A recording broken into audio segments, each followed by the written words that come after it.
तो हमारे उस चंद मिनट या चंद सेकंड्स की मुलाकात के अंदर हम उनके बारे में एक पक्की जजमेंट बना लेते हैं और उनके बारे में एक नज़रिया कायम कर लेते हैं कि ये बंदा तो ऐसा ही है। तो ये एक बहुत बड़ी फॉल्ट लाइन है, साइकोलॉजिकली इसको एक एट्रिब्यूशन फॉल्ट कहते हैं या एट्रिब्यूशन एरर कहते हैं, और इसकी वजह से हमारी ज़िंदगी के अंदर बहुत सारी चीज़ें जो हैं वो नेगेटिव हो जाती हैं।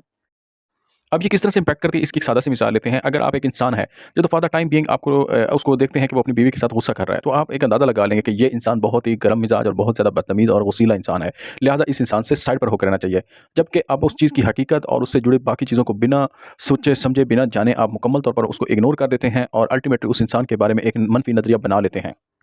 और फिर जब कभी भी आप उस इंसान के साथ इंटरेक्ट करेंगे, तो साइकोलॉजिकली आप ये फ़ील करेंगे कि ये इंसान वसीला है, बदतमीज़ है, झगड़ालू है, लिहाज़ा मुझे इससे परे रहना चाहिए। जो कि एक हो सकता है कि फॉर द टाइम बीइंग आपने उसको इस तरह से ऑब्ज़र्व किया था कि जिस सिचुएशन के अंदर वो एक बदतमीज़ी या गुस्से वाले एक मोड के अंदर था।